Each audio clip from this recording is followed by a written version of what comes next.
Bom dia! Começa agora mais uma edição do Bom Dia Baixada.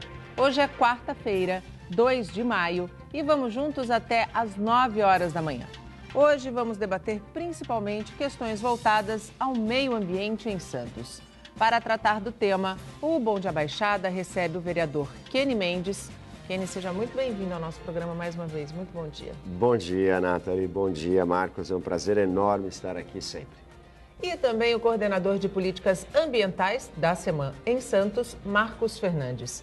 Marcos, seja muito bem-vindo ao nosso programa. Muito obrigado. Bom dia, Nath. Bom dia, vereador. Bom dia a todos. E a partir de agora, você também pode interagir conosco pelo nosso WhatsApp, que é o 13988779496, pela nossa fanpage, onde transmitimos o programa simultaneamente ao vivo, pelo nosso Instagram e pelo nosso Twitter.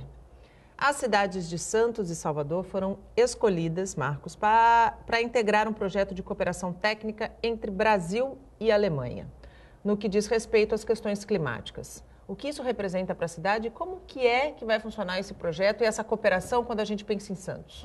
Legal, Nathalie. Eu acho que, para começar, o que isso representa para Santos é o reconhecimento do pioneirismo com que a cidade vem enfrentando a questão. Nós somos um dos primeiros municípios brasileiros a ter uma comissão de mudanças climáticas e somos, reconhecido pelo Ministério do Meio Ambiente, o primeiro município brasileiro a ter um programa voltado para combater, para minimizar os eventuais impactos e para estudar a questão local. E é esse estudar que essa parceria para nós é fundamental.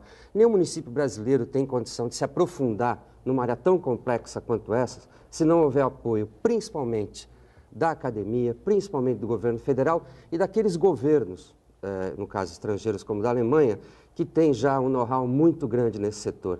Então, Santos, sim, vai se beneficiar muito disso a partir do momento em que começar a obter esse know-how, a partir do momento que a gente começar a trazer esses especialistas para cá e poder, a partir daí, ter muito mais segurança para enfrentar esse tema que, repito, é muito complexo. É muito complexo. A gente vai falar mais profundamente sobre ele no próximo bloco, a questão do lixo, inclusive, que compromete a vida marinha aqui na nossa região. E a partir de quando esses estudos começam? Olha, nós começamos agora, dia 23 e 24, a gente faz já uma reunião, o Ministério do Meio Ambiente volta a Santos e nós fazemos uma reunião com vários técnicos, inclusive professores universitários aqui da região, justamente já para começar a aprofundar de que forma a gente pode melhor aproveitar não só a parceria com o governo federal, mas também a parceria com o governo da Alemanha. Quando a gente pensa numa parceria como essa, Kenny, você que conhece realidades de fora, viveu fora do país, é mais um ponto para o pioneirismo quando a gente fala de questões ambientais aqui em Santos. Com certeza, isso é muito importante. E é sempre dito isso, a cidade de Santos, de todo o estado de São Paulo e com certeza da maioria das cidades do Brasil, é uma das cidades mais impactadas com os efeitos das mudanças climáticas, né? Nós estamos vendo isso sempre, um tema recorrente na ponta da praia, né? Quem lembra, a mureta ela começava lá na altura dos clubes, hoje ela já está no aquário, se a gente não cuidar disso, daqui a pouco ela está no canal 4, né? Exatamente. Então é muito importante, a nossa cidade depende disso e essa parceria é fundamental para a nossa cidade. Kenny, o começo da sua caminhada política foi marcada justamente por atuações voltadas às questões ambientais. Sim. Qual que é a sua relação nos dias atuais hoje, quando a gente fala de meio ambiente em Santos? Eu sou suspeito para falar do meio ambiente por dois motivos, né? Eu fui casado com uma bióloga, no meu país é muito comum nós termos essa consciência ambiental desde pequeno, desde criança, né? E dou aula aqui na faculdade, né, de termos técnicos para biologia marinha. Então tem uma ligação muito forte com o tema, é uma paixão minha, né? E é importantíssimo, né? Eu tenho trabalhado bastante, meu mandato tem sido pautado bastante em cima de temas ambientais, né? Como a Lei Cidade Sem Lixo, como a Lei das Ecobarreiras, como as parcerias com os institutos da cidade e divulgando e sempre tentando conscientizar, né? Até porque eu sou professor, né? Então, o trabalho de conscientização não termina nunca, né? Como você bem colocou, no país em que você foi criado, Canadá, a gente, é por questão até de cultura, Sim. se educar desde criança. E a gente fala sempre muito aqui, quando a gente fala de meio ambiente, da necessidade da gente levar cada vez mais o tema para as escolas e cada vez mais cedo. Nesse sentido, como a Secretaria de Meio Ambiente tem evoluído no diálogo com a Secretaria de Educação para que esse tema faça parte do dia a dia das nossas crianças? Como o vereador colocou, é um trabalho cotidiano. Sensibilização ambiental, educação ambiental, conscientização ambiental é um trabalho cotidiano. A nossa conversa, não só com a Secretaria de Educação, haja vista que a SEMAN, pelo tema que ela lida, ela perpassa por todas as demais secretarias, é um diálogo contínuo, é um diálogo cotidiano. A SEDUC tem uma série de atividades, algumas inclusive também pioneiras na área de educação ambiental, algumas premiadas no Estado. Cabe à SEMAN manter esse diálogo, torná-lo o mais profícuo possível e, de preferência, que esse diálogo ele possibilite ações práticas Sim. dentro das unidades de ensino. E é nesse sentido que a gente se envolve muito para transformar o diálogo em ações práticas, porque é muito importante para o estudante, e melhor do que ninguém, professor aqui sabe disso, transformar o discurso em ação. Então, sempre que a gente pode, a gente tenta efetivamente transformar o discurso em ações práticas, cotidianas e, se possível, que tenham uma relação muito próxima com o dia a dia dessas crianças. Porque é assim que eles vão conseguir fazer a relação do custo-benefício, a relação da necessidade. E serem multiplicadores, né? E mudar o comportamento. Isso é uma... Porque muito difícil. Eu acredito que essa geração que está vindo vai ser responsável pela grande mudança. Porque a nossa geração, infelizmente, ainda foi educada vendo gente jogar lixo na rua. Com certeza. Né? A gente achava normal, foi normal durante muito tempo, jogar lixo na rua. Hoje, você bem falou a questão do projeto Cidade Sem Lixo, hoje, pelo menos eu me sinto assim, eu me sinto agredida quando eu vejo alguém abaixar o vidro do carro e jogar o lixo pela janela. Mas ainda acontece. Acontece. Infelizmente. A Lei Cidade Sem Lixo, quando você criou, dos dias atuais, Kenny, qual foi o avanço que você percebeu em Santos? O resultado logo no início foi muito satisfatório, né? Eu nunca me esqueço, logo no primeiro mês da Lei Cidade Sem Lixo em vigor, houve uma redução de 450 toneladas a menos que foram recolhidas em locais, em vias públicas, em locais inadequados, né? Foi um grande avanço. Ultimamente eu tenho cobrado bastante o prefeito, né? Até porque nós precisamos de mais fiscalização, até porque a própria SEMAN ela não tem uma quantidade suficiente. Não consegue dar conta sozinha, né? Sozinha. Então é preciso fiscais de posturas, é preciso que a Guarda Municipal atue e até inclusive a CET, né? Outro dia eu estava na fila da balsa, fui para o Guarujá. Eu estava aguardando ali na fila da balsa, mais ou menos na altura onde era o antigo Senai, e eu vi o carro da frente jogar uma latinha pela janela. Aí nós paramos do lado no bolsão da balsa, né? Eu peguei a latinha e falei assim, ó, você deixou isso aqui cair no chão, né? E o rapaz pegou a latinha toda sem graça, assim. Então, inclusive até a própria CET também atuar, até porque isso já existe no Código de Trânsito também, esse tipo de punição, né? Por que o brasileiro ainda é tão mal educado? Porque, nossa, a hora que ele... Imaginar essa situação, uma pessoa baixar o vídeo, jogar a latinha na rua, é muito cara de pau, né? Natália, é uma pergunta difícil de responder. A gente pode achar, vamos dizer assim, algumas pistas para essa situação. Uma que muita gente comenta, eu gosto muito de usar esse raciocínio, é o entorno. Quando você tem um entorno cuidado, a pessoa se constrange, a pessoa pensa duas vezes. É aquela situação, por exemplo, do metrô de São Paulo. Poxa, sempre tudo arrumadinho, nunca ninguém picha, nunca ninguém faz nada, porque está sempre arrumadinho, está sempre direitinho. A gente precisa também resgatar alguns valores, talvez. E um deles é a nossa corresponsabilidade com a cidade. A responsabilidade com a cidade não está na hora em que eu vou lá, entrego o meu voto e elejo, por exemplo, o vereador Kenny. Pronto, acabou. Não. Ao contrário, né? Exato. A responsabilidade começa ali, inclusive. Né?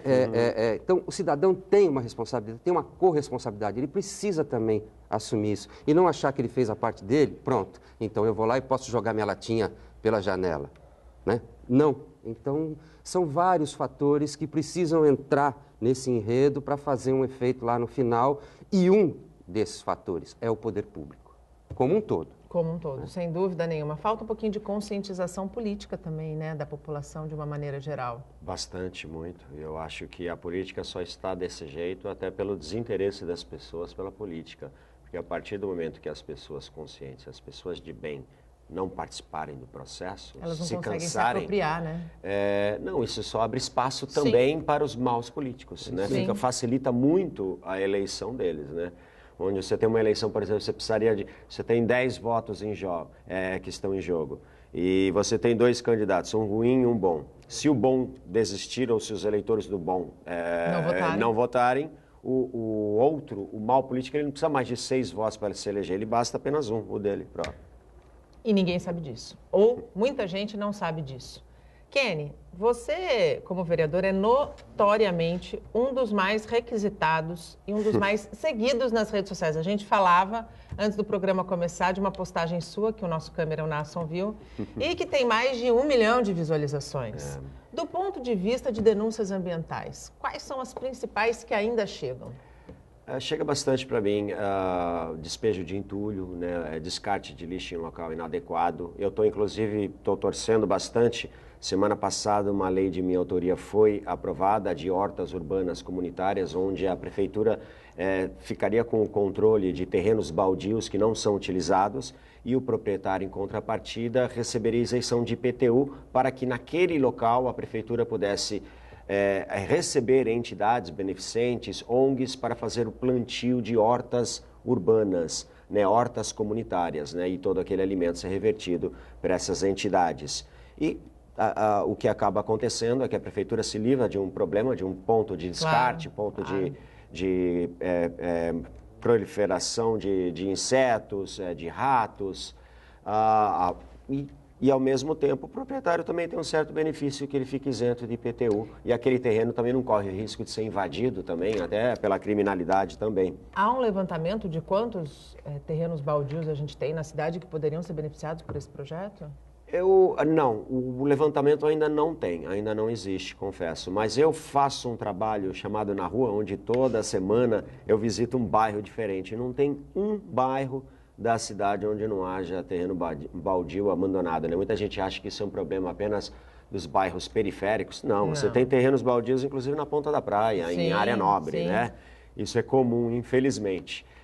Então vai ser um projeto muito benéfico, né? Espero que o prefeito sancione. Vai ser mesmo. Se sancionado, além de garantir um espaço público cuidado, né, vai despertar também a questão da educação ambiental, do cuidado, do plantio. E chamar atenção para essas áreas.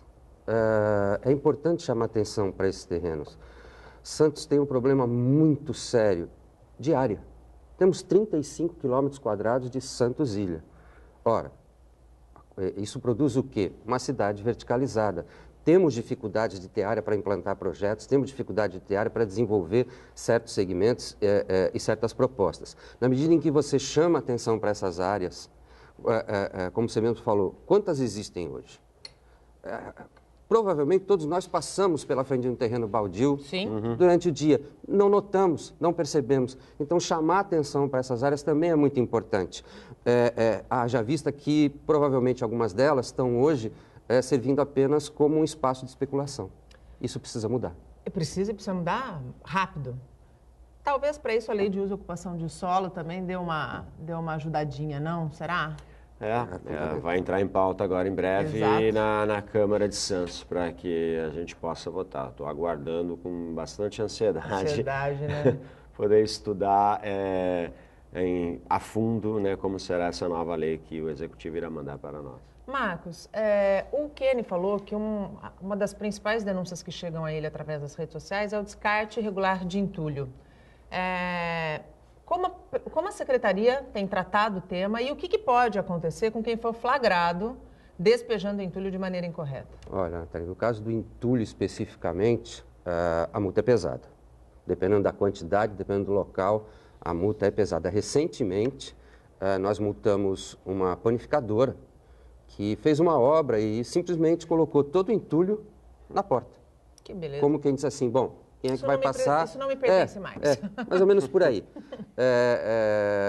Infelizmente, esse caso é um caso de multa. A Secretaria não tem prazer em multar. A gente gostaria de ter uma curva sempre descendente no que tange a questão de autuações e multas. Mas a questão do entulho, infelizmente, ela, como o vereador bem observou, ela ainda ocorre e ocorre com uma frequência que não é nem um pouco agradável. E detalhe, o entulho, ele tem um outro desdobramento que foge, muitas vezes, desse nosso cotidiano aqui do Santos Ilha, que é ser utilizado em invasões.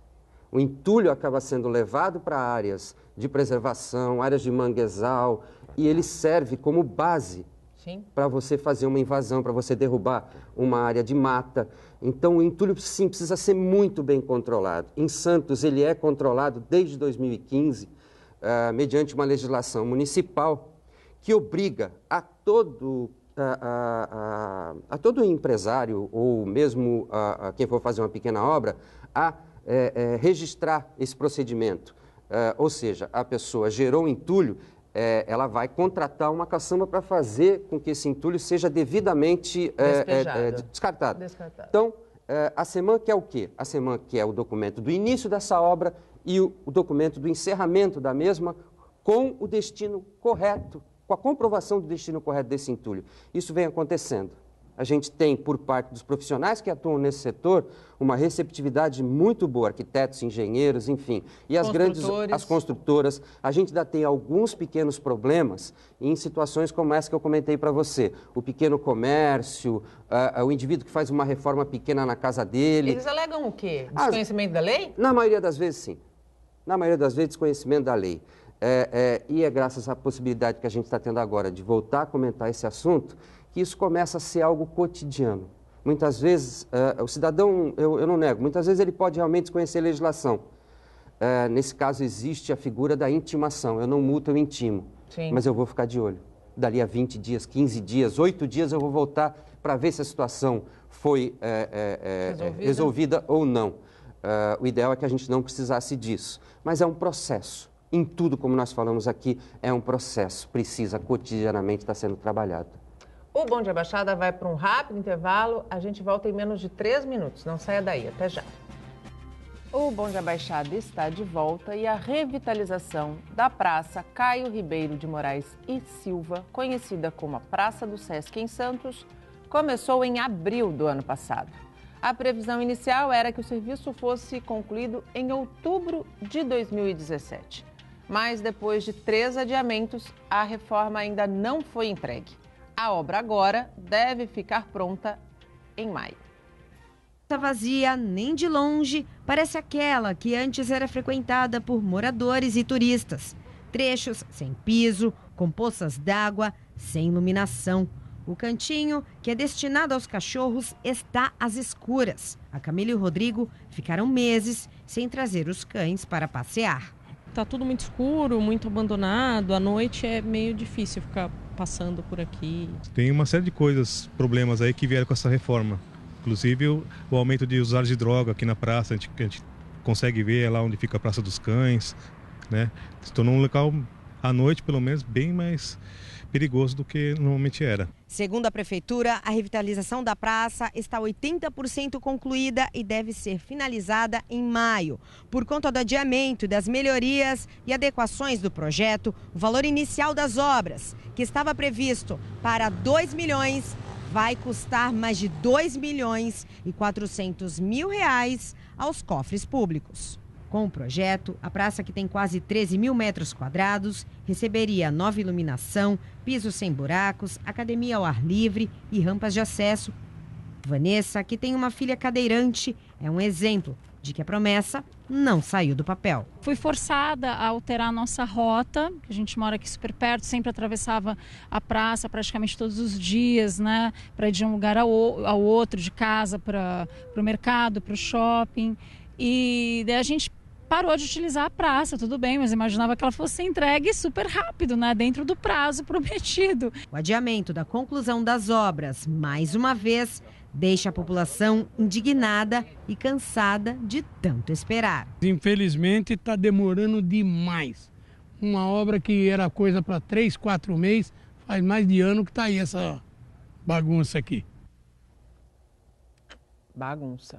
Vereador, como é que a Câmara tem acompanhado esse problema? Cobrado bastante, né? Eu já estou acostumado com a demora da praça. A primeira comissão que eu participei quando eu fui eleito em 2013 foi a comissão da Feirarte, né? Da reforma da Feirarte. Eu fui presidente da comissão de vereadores, especial de vereadores, que estava exigindo a reforma da Praça do Sesc, né, durante 2013, 14, 15 e 2016. Né? Aí a obra finalmente foi começar ano passado, né, em 2017, e até agora não terminou. Né? Tenho cobrado bastante isso, era uma reivindicação antiga, né, dos próprios expositores que ali estão e da própria comunidade também, que ali é um ponto de reunião muito comum para todo mundo. Né? Nós temos ali o bairro mais populoso de Santos, né? O bairro da Aparecida, então é um local muito frequentado por todos. Né? Então a cobrança tem sido constante. E a expectativa dos expositores que hoje estão lá no Jardim da Praia deve estar imensa também, de voltar para o espaço deles, né? Sim, com certeza, com certeza.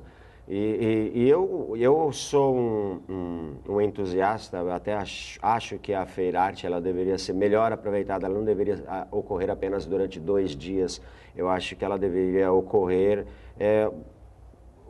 todos os dias, se fosse possível, né? Principalmente na temporada de verão também. Sim. Até porque isso dá um pouco de segurança para a região. Sim. Né? A partir do momento que o espaço é ocupado, isso inibe a criminalidade, né? De ficar ali consumindo droga. Até porque a gente sabe que isso acontece, né? Acontece com frequência ali naquela praça. Marcos, vamos voltar a falar do nosso meio ambiente, das nossas questões ambientais. Como é que a Seman tem trabalhado a questão da qualidade do ar, que é uma outra preocupação quando a gente fala em meio ambiente, em sustentabilidade? Sim, sem dúvida. Voltando também àquela questão que você comentou, que nós comentamos agora há pouco, da Comissão de Mudanças Climáticas, nós estamos praticamente concluindo os últimos acertos para iniciar um inventário de gases de efeito estufa. Isso é um dos requisitos fundamentais que compõem o Plano Municipal de Mudanças Climáticas. O inventário é muito importante. Santos é uma cidade que tem uma interface muito forte com o porto e isso gera uma quantidade de gases de efeito estufa bastante considerável. Quanto? Em quais locais isso é mais agudo? Em que períodos do dia? Quais fatores climáticos minimizam ou potencializam isso? A gente não sabe. Então, a gente precisa dessa informação para poder, a partir daí, estabelecer uma série de políticas públicas, não só de preservação à saúde, à qualidade de vida, mas também de melhor redimensionamento da própria cidade. Então, esse é um dos fatores que tem uma ligação muito estreita com a questão da qualidade do ar e que a gente deve estar enfrentando agora nas próximas semanas, inclusive. Qualidade do ar também tem muito a ver com a gente deixar carro em casa, saindo um pouquinho do porto, deixar o carro em casa, andar a pé ou de bicicleta. E dentro desse tema, o Bike Santos foi uma proposta sua, que hoje é uma realidade implantada em Santos. Poderia, na minha opinião, ser ainda mais potencializado para que as pessoas deixassem ainda mais o carro em casa e andassem de bicicleta, porque é extremamente saudável. E o meio ambiente agradece. Eu sou suspeito para falar, sou um usuário do Bike Santos. Né? Na realidade, o sistema de compartilhamento de bicicletas, ele surgiu em 94 na cidade de Amsterdã, na Holanda, e depois em 98 na cidade de Paris. Em 2007, eu fiz uma excursão com os meus alunos aqui da Unisanta para Paris e Londres, né, o intercâmbio do curso. E foi quando eu via o sistema de compartilhamento de bicicletas pela primeira vez. Apresentei essa proposta na minha campanha em 2008, quando eu não fui eleito.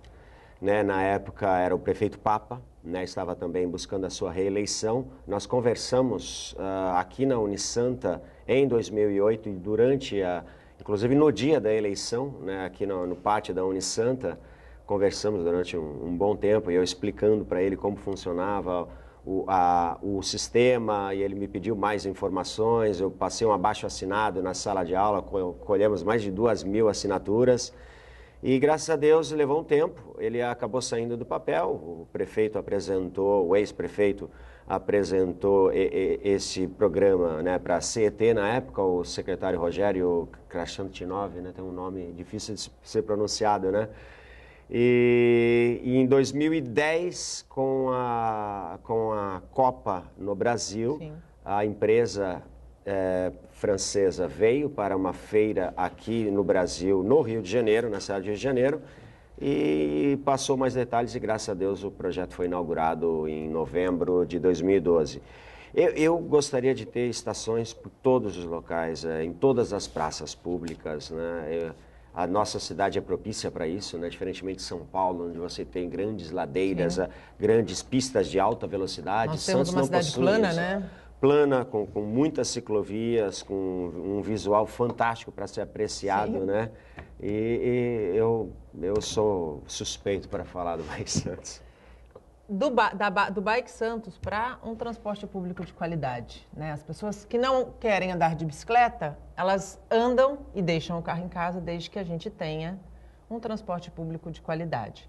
Esse é um desafio em Santos, certamente. Não, sem dúvida. É um desafio mundial. Santos não está fora desse contexto. O VLT é uma proposta muito interessante que precisa, e isso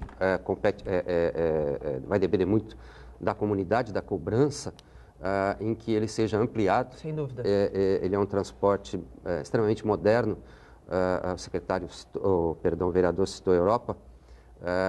O VLT é um exemplo na Europa já há muitos anos. Santos tem muito o que aproveitar com um transporte dessa qualidade e precisa muito ser ampliado. A comunidade precisa estar atenta e lutar para que ele não fique restrito ao que ele tem hoje instalado. É muito importante que a gente tenha esse transporte ampliado o mais rápido possível. Quando a gente fala, pode falar, vereador. Não, eu só ia acrescentar uma coisa, no sentido do transporte público, mobilidade urbana. Eu sempre repito isso, até para tentar, de repente, despertar o interesse de outras autoridades. Muita gente não liga a este fator, mas a segurança, hoje em dia, ela está diretamente atrelada ao problema de mobilidade urbana. Eu pego, por exemplo, aqui na universidade. Há 10 anos atrás, os meus alunos que moravam na Aparecida, na Pompeia, no José Menino, vinham a pé, até a Unisanta, assistir a aula. Hoje em dia, não. Hoje em dia, os meus alunos que moram no próprio Boqueirão tiram o carro de casa para vir assistir a aula com medo, devido à insegurança, com medo de caminhar na rua à noite, com medo de deixar sua bicicleta amarrada em algum local e quando voltar não encontrá-la mais, com medo de ficar parada no ponto de uma menina, uma mulher, um rapaz, ficar parado no ponto de ônibus aguardando o ônibus ou na hora que desce do ponto de ônibus em casa. Então a segurança também nas cidades, ela está diretamente atrelada à mobilidade urbana. Enquanto nós não dermos ruas seguras para que as pessoas possam, de certa forma, frequentá-las, isso sempre afetará o problema da mobilidade urbana. E quando a gente fala ruas seguras, a gente entra com o dever da administração municipal em oferecer iluminação. Especialmente, né?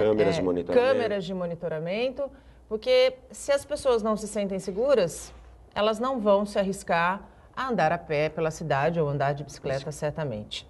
Quando a gente fala de bicicleta, de VLT, de estudos de qualidade do ar, a gente está falando de sustentabilidade, né? E esse é um tema que hoje se fala muito, mas a minha pergunta se fala muito e já se percebe do ponto de vista da sociedade ou se fala muito entre as pessoas preocupadas com o tema? As duas coisas. Na minha visão, as duas coisas. A SEMAN esse ano, por exemplo, já fez 3 eventos, 3 debates. Fizemos o primeiro com o professor Kevin Drill, da Prefeitura de São Francisco, que veio falar um pouquinho de como que a Prefeitura, como a Califórnia trabalha a questão dos resíduos sólidos. Fizemos o segundo, que foi sobre o livro Ilha de Lixo.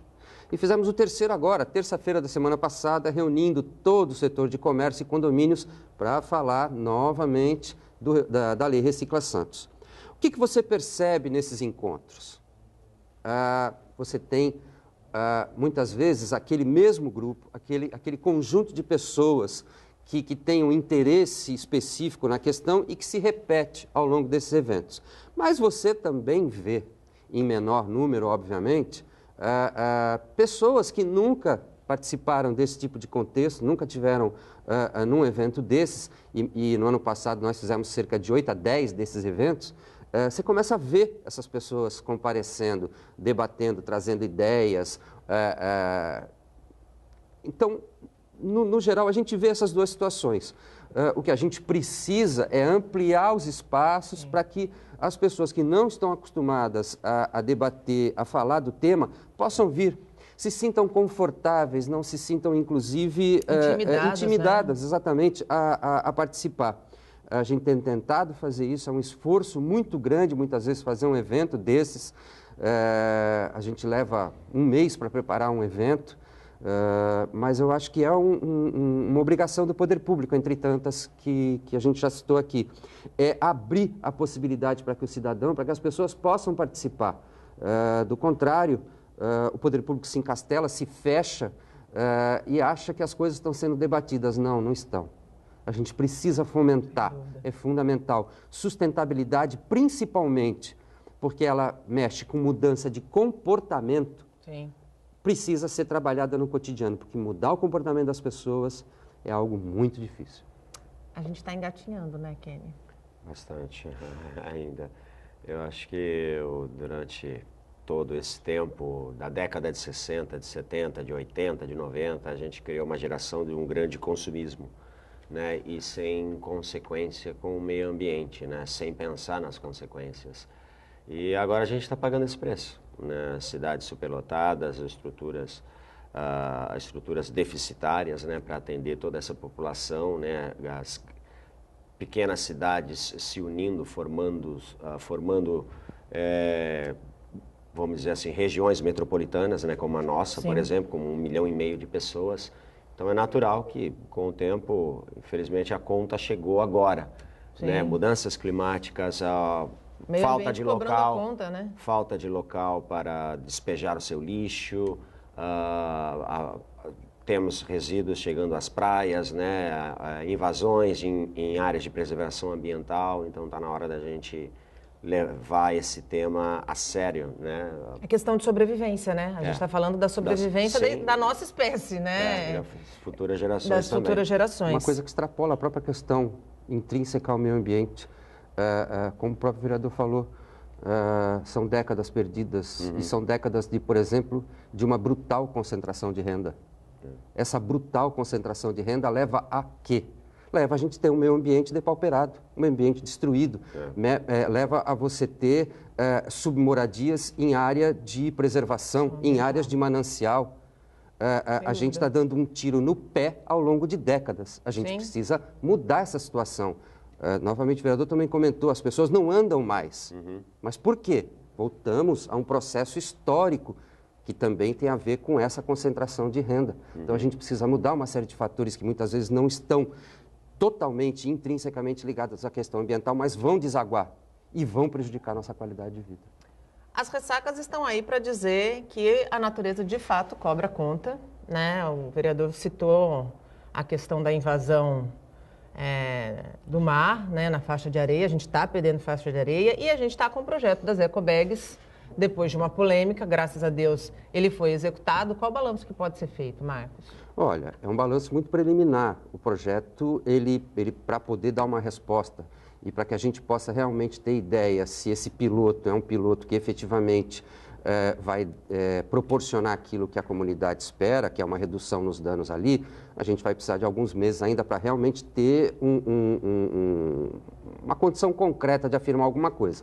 Porém, nesse primeiro episódio de ressaca, a região se comportou razoavelmente bem. A gente não teve nenhum grave episódio. Lembrando que o projeto não está completo, é um projeto piloto e que ainda não está completo, ainda falta uma parte da mureta.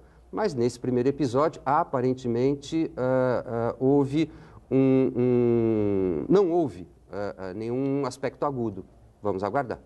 A Câmara tem acompanhado, né, a questão das ecobags. Sim, e como bem disse o Marcos também, há um outro fator, né? Com as ecobags ali soterradas, agora também cabe à própria natureza também fazer o seu papel de depositar ali gradualmente a areia ali, né? Sim. Então eu acho que na realidade, eu acho que até o próximo verão, né? Vamos ver como vai se compor. A gente já tem a questão mais... Isso, eu rezo para que toda a areia volte ali naquele trecho, porque para mim é o ponto mais bonito da cidade, não tem coisa mais linda quando você passa ali em frente ao aquário e você tinha aquela visão entre a rua, a calçada e de repente aquela areia e o mar ali, aquela vista era maravilhosa, para mim era a vista mais bonita da cidade. Eu espero que ela retorne e a gente veja o dia de remover aquelas muretas que estão ali. Isso há quanto tempo, Kenny? Só para o pessoal saber. Não faz tanto muito que tempo, foi não. rápido. Como foi rápido? Quando eu me elegi, ainda era assim, 2012. Nós tínhamos falando de 6 anos. 5, 6 anos atrás nós tínhamos ali aquela pequena praia, aquele pequeno trecho de areia, sem a mureta, né? E aquela vista maravilhosa. Inclusive foi eleito o ponto de ônibus que tem ali, passando logo após o aquário, era considerado o ponto de ônibus mais bonito do Brasil, né? Você sentado ali e aquele horizonte, o mar de fundo ali, né? Para vocês verem como a gente tem responsabilidade no que a gente está semeando para as futuras gerações. O Bom Dia Baixada vai para mais um rápido intervalo, a gente volta em menos de 3 minutos, não saia daí, até já. Estamos de volta e chegamos ao último bloco do nosso programa. A cada dia, os influenciadores nas redes sociais ganham mais espaço e fazem da exibição da rotina uma forma de se tornarem famosos. A nossa região não foge a essa regra mundial. Mas o que dizer quando o influenciador tem mais de 14 mil seguidores e 4 patas? Com vocês, Frederico. Quando a gente vê o Frederico assim, a paisana, num rolê básico, tipo esse aqui na Fonte do Sapo, ele chama atenção como qualquer outro cachorro fofinho chamaria. Porém, pouca gente imagina que no mundo virtual o Frederico é quase um popstar. Há 2 anos, o Felipe, dono do Rico, decidiu criar uma conta para ele no Instagram, só para compartilhar o dia a dia do cãozinho com os amigos. E hoje já são mais de 14 mil seguidores. Tem gente até de outros países.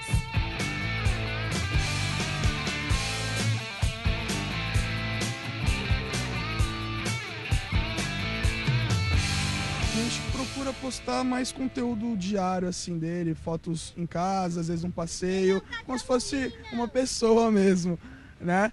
E é legal das pessoas que me mandam mensagem. Quando ele castrou, as pessoas ficaram preocupadas, mandaram mensagem perguntando, olha, como que ele tá e tal, preocupadas realmente, isso foi super legal, sabe? O Frederico é meio Clark Kent, discretão e tal, mas quando resolve colocar a fantasia, aí a galera pira.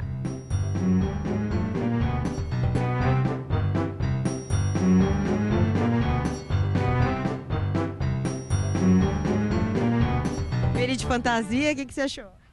Parecia que ia fazer um filme. Ele é lindo. Lindo e carinhoso. As crianças estão adorando, né? Lindo, fofo, nossa, uma graça. Cada vez mais os cachorrinhos estão ficando mais lindos, né? Por dia, o Rico ganha em média 50 novos seguidores só no Instagram. Quantidade muito maior que a de muita gente que está no aplicativo. Esse cãozinho super estiloso já pode ser considerado uma verdadeira celebridade no mundo virtual. Tenho um Rico no meu Instagram, sigo ele, acho ele muito fofo, muito legal. As publicações, ele é uma fofura. O carisma do Rico pode-se dizer que é mesmo contagiante. Eu e o cinegrafista Márcio Pereira também não resistimos. Agora fazemos parte dessa imensa legião de seguidores. Onde isso vai parar, hein? O que chama atenção assim para as pessoas em geral é ou criança ou cachorro, né? Então acho que vai crescendo aos poucos e a gente vai fazendo conteúdo. Espero que possa sempre alegrar as pessoas, né?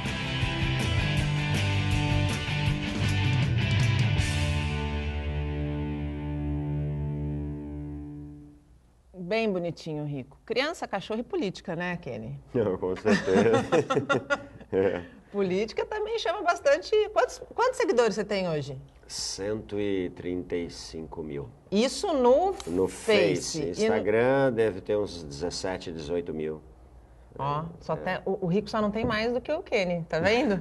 Mas falando em animal, pegando esse gancho, também existe uma lei em Santos que fala da necessidade, da obrigação dos donos de animais recolherem as cacas deles. Infelizmente, você que anda a pé por Santos, confidenciou aqui para nós, deve ver muita caca de cachorro na calçada, né? Infelizmente, vejo, muitas vezes mais do que vejo. Muitas vezes, algumas não vejo. Isso gera uma situação muito ruim. E é uma preocupação que deve começar com o próprio dono do animal. Claro. Porque não recolher é risco de saúde para os cães. Sim. Então é muito importante, a gente tem levado as nossas campanhas para esse lado, orientados pela Coordenadoria de Defesa da Vida Animal, enfim. A gente tem levado as nossas campanhas para esse mote. Mais do que se preocupar em deixar o dejeto animal ali e não ser recolhido e ele impactar a vulnerabilidade como ele realmente impacta, esse dejeto não recolhido é risco de saúde para o próprio animal. Claro. Então, o dono que não recolhe, ele pode amanhã, infelizmente, óbvio que ninguém aqui quer isso, mas ele pode amanhã pagar um preço alto, muito alto por isso, por um simples não recolher um dejeto no cotidiano. Queria até aproveitar a oportunidade para dizer que, em breve, nós estamos colocando em Santos, nós estamos distribuindo em 100 pontos da cidade, totens, onde o cidadão vai poder puxar um saquinho de papel para poder recolher os dejetos dos animais. Esse é um projeto a custo zero para o poder público. A empresa que venceu o chamamento irá colocar os totens e explorar uma placa publicitária nesses mesmos totens. Parceria público-privada. Sim. Parceria público-privada. Ninguém vai ter mais desculpa de dizer eu não tenho um papel para pegar a caca do meu cachorro, né? Não. Eu estou muito feliz de ver esse projeto sair do papel. O Otávio é do Nordeste, né? Me procurou ano passado, maio de 2017. Sentamos para conversar com o secretário Marcos Libório e ele foi de uma competência impressionante, né? Rapidamente ele colocou toda a equipe da Secretaria do Meio Ambiente para viabilizar esse projeto. E agora, nas próximas semanas, né, próximos meses, no máximo, nós vamos ter aí isso espalhado pela cidade. Então, eu estou muito feliz com isso também. Mais uma vitória para o nosso meio ambiente. Marcos, diante de tudo que nós falamos aqui, diante dos projetos que estão em andamento pela Secretaria de Meio Ambiente aqui de Santos, qual é hoje o grande desafio da cidade quando a gente fala em meio ambiente? Olha, Nathalie, podia aqui citar uma feira de projetos, a gente tem feito muita coisa, mas eu ainda acho que o grande desafio é a conscientização, a sensibilização, a mudança de comportamento é fundamental. Nós estamos com uma legislação desde o ano passado, a Recicla Santos, a Lei 952. Somos um dos municípios pioneiros em implantar essa legislação, que é um desdobramento da 12.305, da Lei Federal 12.305, que instituiu a Política Nacional de Resíduos Sólidos. Santos é um dos pioneiros em ter uma legislação municipal, a cumprir parte da legislação federal. A gente precisa que essa lei seja adotada, abraçada, né? Seja pelo comerciante, seja pelo morador de condomínio. Para você ter uma ideia, nós conseguimos aumentar em 91% o recolhimento de recicláveis. Isso não é pouco. 91% de aumento no recolhimento de recicláveis, se a gente comparar o segundo semestre de 2006 com o segundo semestre de 2017, 2016 para 2017. Foi um volume bastante considerável, mas ainda precisa aumentar muito. A gente ainda precisa reduzir muito o orgânico. E para isso nós temos o nosso projeto que recebeu um prêmio em Brasília de 1 milhão e que nós estamos agora nos próximos meses implantando a compostagem. É um projeto piloto de compostagem na cidade. Agora na Semana do Meio Ambiente queremos muito falar de compostagem, permitir que as pessoas conheçam o que é, por exemplo, o minhocário, que é possível ter em casa. A gente precisa reduzir o resíduo, mas a gente precisa principalmente mudar comportamento. A gente não pode mais descartar orgânico junto de reciclável. O comerciante não pode mais fazer isso. Ele precisa segregar esses dois. A gente tem um aterro com uma vida útil muito curta, esgotada praticamente. Então, na medida em que a população adotar a legislação, na medida em que ela perceber que lá na frente isso vai inclusive trazer um benefício do ponto de vista de redução de custos, a gente vai ver uma evolução e uma sustentabilidade se configurando na prática. É isso aí. Kenny, eu queria muito te agradecer. A gente tem 2 minutos e eu quero que rapidamente você diga o que você vai fazer depois que você vai sair daqui, porque eu acho que a população precisa saber. Eu tenho uma reunião em São Paulo com o deputado federal Guilherme Mussi, onde nós vamos agendar uma reunião com o ministro da Saúde. Nós temos nas 9 cidades, nós não temos uma UTI cardiológica pediátrica, né, para recém-nascidos. Este mês eu recebi ontem o 3º caso da menininha Mirella, de Praia Grande, que nasceu no Hospital de Estivadores, foi liberada, depois a criança acabou passando mal, foi para a UPA e aí diagnosticaram que ela precisa de uma cirurgia cardíaca urgente. Nós não temos em nenhuma das 9 cidades uma UTI desse tipo. Então isso é inaceitável para uma região com 1,5 milhão de habitantes toda vez ter que recorrer a São Paulo. Fora o risco que é de levar uma criança recém-nascida da Baixada Santista para o Planalto, para a capital, e é um risco enorme, não é uma viagem rápida de minutos, e sim pode levar 1 hora ou mais, dependendo do hospital para onde ela será transferida. Isso significa vida ou morte. Exatamente, então estou subindo agora, tem uma reunião agora às 11 horas em São Paulo para tentar tirar isso do papel. Eu espero que você consiga, Kenny, porque Obrigado. Já chega de ver crianças morrendo, porque a gente não tem como tratá-las. O poder público, ele é responsável. Ele tem que dar respostas para essas mães que nascem com os seus filhos com cardiopatia congênita. Isso é muito sério. Eu espero realmente que o deputado Guilherme Mussi se conscientize, consiga agendar essa reunião com o Ministério da Saúde e a gente consiga ter, de repente, aqui um centro de referência de cardiopatia ou pelo menos 2, 3 UTIs cardiológicas que possam tratar dessas crianças. Com certeza. Muito obrigada, Kenny, pela Imagina, tua participação. Eu agradeço sempre, Nathalie. Marcos, muito obrigado pela tua vinda, tua estreia aqui conosco. Eu que agradeço. Tenha sempre aqui um espaço. Muito obrigado. Até a próxima. O Bom Dia Baixada fica por aqui. Você pode ficar bem informado sobre tudo o que acontece na região e no mundo acessando o Santa Portal. Amanhã, vocês acompanham uma entrevista gravada com o pré-candidato ao governo do estado pelo PSDB, João Dória. Eu volto ao vivo na sexta-feira com o prefeito Paulo Alexandre Barbosa. Até lá!